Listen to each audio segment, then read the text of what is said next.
ఇది కాణిపాకం వినాయకుడి ఆవిర్భావ కథ. స్థానికులు తరతరాలుగా చెప్పుకుంటూ వస్తున్న సంపూర్ణ కథనం మీకోసం తెలుగులో తెలుసుకుందాం. ఒక్క చిన్న హెల్ప్, ఎవరైనా ఈ ఛానల్ని సబ్స్క్రైబ్ చేసుకోకపోతే ఎప్పుడే చేసుకోండి ప్లీజ్. ఈరోజు మనం విఘ్నేశ్వరుడు కాణిపాకంలో ఎలా వెలిశాడు దాని గురించి తెలుసుకుందాం. తర్వాత వీడియోలో వినాయకుడు ఎలా జన్మించాడు మరియు వినాయకుడికి ఏనుగు తల ఎందుకు పెట్టాల్సి వచ్చిందో తెలుసుకుందాం. ఇక వీడియో స్టార్ట్ చేద్దాం. కాణిపాకం వినాయకుడి ఆవిర్భావ కథ. చాలా శతాబ్దాల క్రితం కాణిపాకం అనే చిన్న గ్రామంలో ముగ్గురు అన్నదమ్ములు జీవించేవారు. వారిలో ఒకడు చెవిటివాడు, మరొకడు మూగవాడు, ఇంకొకడు గుడ్డివాడు. వారు తమ పొలాల్లో పంటలు పండించుకుంటూ జీవనం సాగించేవారు. ఒకసారి కరువు వచ్చింది. నీరు లేక పంటలు ఎండిపోతున్నాయి. అందుకని వారు పొలంలో ఒక బావి త్రవ్వాలని నిశ్చయించారు.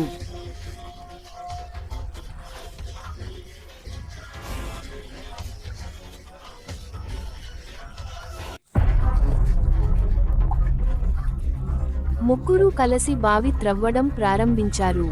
త్రవ్వుతుండగా వారిలో ఒకరు గడ్డపార బలంగా భూమిలోకి దించగా అది ఏదో రాతి వస్తువుకు తగిలింది.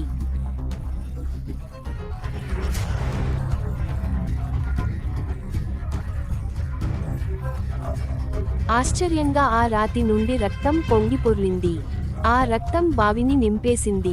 ఆ పవిత్ర రక్తజలంతో ముగ్గురు అన్నదమ్ములు తడవగానే ఒక అద్భుతం జరిగింది.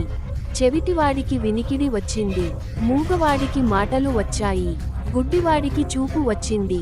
ఈ మహద్భుతాన్ని చూసి గ్రామస్తులు అంతా అక్కడికి చేరుకున్నారు. వారు గ్రహించారు, అది రాయి కాదు, స్వయంభూ వినాయక స్వరూపం అని. అంటే ఎవరో ప్రతిష్ఠించలేదు, స్వయంగా ఆవిర్భవించిన విగ్రహం అని.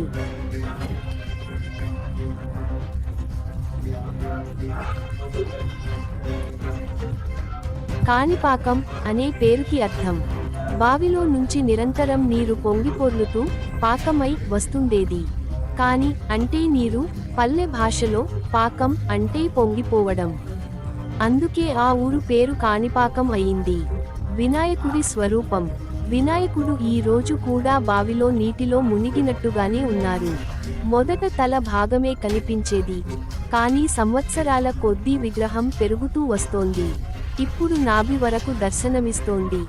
మిగతాది ఇంకా నీటిలోనే ఉంది. ఆ బావిలోని పవిత్ర జలాన్ని తాగితే అనేక రోగాలు, దోషాలు తొలగుతాయని నమ్మకం. ఆలయ నిర్మాణం. తర్వాత కాలంలో చోళ రాజులు ఈ ఆలయాన్ని విస్తరించి గోపురాలు కట్టించారు. తరువాతి రాజవంశాలు కూడా అనేక విరాళాలు ఇచ్చారు. ఈ ఆలయానికి ప్రత్యేకంగా నిజరూప దర్శనం అనే ఆచారం ఉంది. ఇందులో వినాయకుడిని అలంకరణలు లేకుండా సహజ స్వరూపంలో భక్తులు దర్శించుకుంటారు. కాణిపాకం వినాయకుడి విశిష్టత. ఈ వినాయకుడు వరసిద్ధి వినాయకుడు గా ప్రసిద్ధి. అంటే భక్తులు కోరిన మనోరథాలను నెరవేర్చేవాడు. ఆలయానికి వచ్చే వారు తమ వివాదాలు, కోర్టు కేసులు కూడా వినాయకుడి సాక్షిగా తీర్చుకుంటారు. దేవుడి ముందు తప్పుడు సాక్ష్యం చెప్పరని నమ్మకం. ప్రతి సంవత్సరం ఆలయంలో బ్రహ్మోత్సవాలు వైభవంగా జరుగుతాయి. మొత్తం మీద కాణిపాకం వినాయకుడి ఆవిర్భావం అద్భుత రక్తజలంతో బయటపడ్డ స్వయంభూ గణపతి స్వరూపం అని, ఆయన వల్ల అనేక అద్భుతాలు జరిగాయని చెప్పబడుతుంది.